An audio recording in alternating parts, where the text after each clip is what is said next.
नमस्कार दोस्तों, आप सभी का मेरे YouTube चैनल आज की बात में बहुत बहुत स्वागत है। मेरी आज की वीडियो उन बच्चों के माता पिता के लिए बहुत लाभकारी सिद्ध होने वाली है जिनके बच्चों की उम्र 5-6 साल से लेकर 11-12 साल तक की है।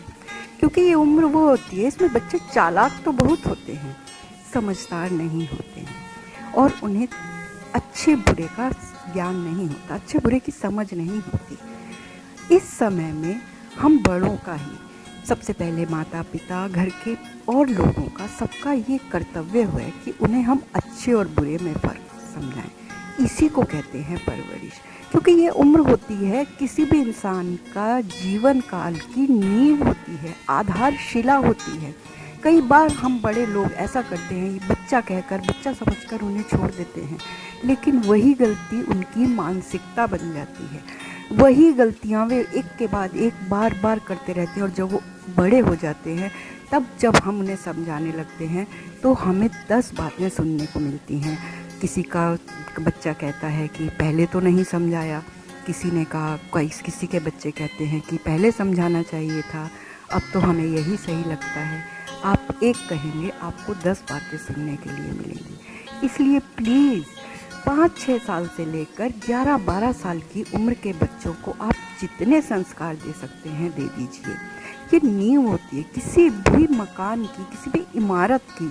नींव अगर मजबूत होगी तो उसके ऊपर की इमारत भी टिकी रहेगी। अगर नींव कमज़ोर है तो उसके ऊपर आप चाहे कितनी भी मजबूत इमारत बना दीजिए, वो इमारत कभी ना कभी गिर ही जाएगी, जल्दी गिर ही जाएगी। ये मैं इसलिए कह रही हूँ कि मुझे किसी ने कहा कि आप कहानियाँ सुनाती हैं, आप अपने जीवन का कोई घटना सुनाइए। मैं कोई सेलिब्रिटी, कोई बहुत बड़ी एक्टर एक्ट्रेस नहीं हूँ जो आप लोग मेरी घटनाएं सुनना चाहेंगे, लेकिन कहानियाँ भी हमारे आपके जैसे पात्र ही होते हैं। कहानियों के भी हम लोग ही कहानियाँ हैं। हमारे आसपास जो घटनाएं होती हैं, यही लेखक और कहानीकार कहानियाँ बनाकर लिखते हैं।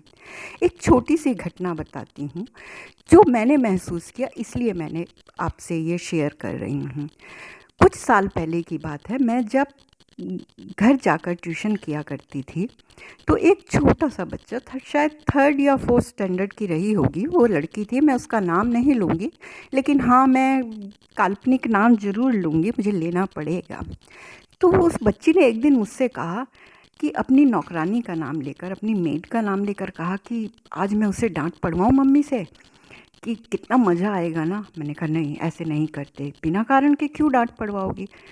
बोली आप कुछ मत बोलिएगा, चुप रहिए। इससे पहले कि मैं समझ पाती, बहुत ज़ोर से चिल्लाई, मम्मी मम्मी करके चिल्लाई। इसकी मम्मी आई, इसकी मम्मी ने पूछा क्या हुआ है। बोले मम्मी देखो चींटियाँ चींटियाँ। मैं भी कुछ समझ नहीं पाई क्योंकि मुझे उसने पूरी बात नहीं बताई थी।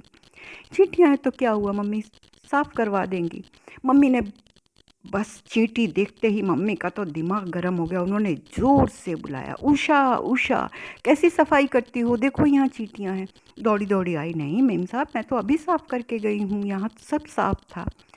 उसकी मम्मी ने उसे गुस्सा किया, कहने लगी तुम तो कामचोर हो गई हो, झूठी हो, मैं क्या चींटी मैं ले आई हूँ, देखो तुम्हारे सामने ही तो है चींटियाँ। ये सब कहकर उसकी मम्मी चली गई और नौकरानी भी चली गई। उसकी मम्मी ने उसे बहुत कुछ कहा।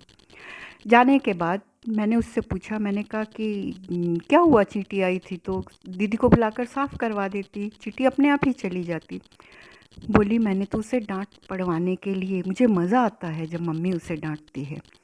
अच्छा, मैंने तो ये जानबूझकर, ये चॉकलेट का टुकड़ा मैंने जानबूझकर यहाँ डाला था। जब वो साफ़ करके गई उसके बाद मैंने ये डाला था उसको डांट खिलाने के लिए। मुझे तो बहुत बुरा लगा ये सुनकर।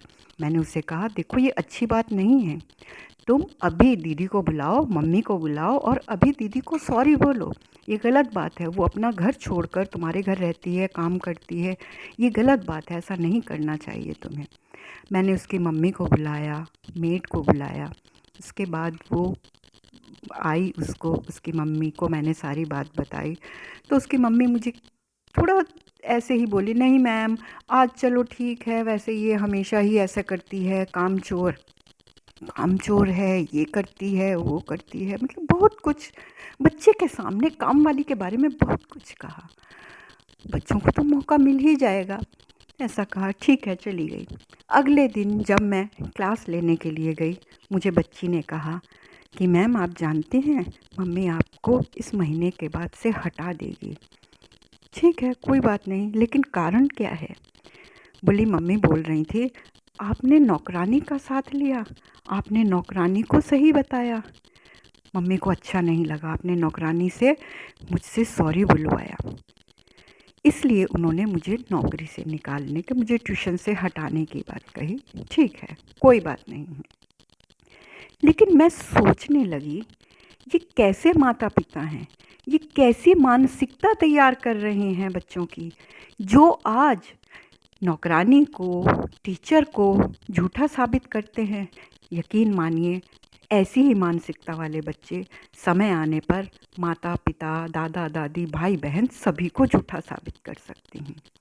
जितना हो सके बच्चों को अच्छे संस्कार दीजिए, इस उम्र में ख़ासकर, जबकि हम लोगों को लगता है कि बच्चे हैं सीख जाएंगे, बच्चे हैं सीख जाएंगे, लेकिन ऐसा बिल्कुल नहीं है। इस उम्र की आदतें हमेशा तक बनी रहती हैं। आपने देखा होगा कई बड़े लोगों के अंदर बहुत सारी गंदी आदतें होती हैं कि उनके घर के लोगों को, उनकी पत्नी को, उनके बच्चों को उनसे बहुत तकलीफ़ होती है, लेकिन चाहकर भी वो उन्हें ठीक नहीं करा पाते, क्योंकि बूढ़ा तोता कभी सीखता नहीं है। बाल्यकाल ही सीखने की सबसे अच्छी उम्र होती है। बस इतना ही कहना चाहती हूँ। अगली बार फिर किसी और कहानी के साथ आपके सामने हाजिर हो जाऊँगी। लाइक, शेयर और सब्सक्राइब करना मत भूलिएगा। धन्यवाद।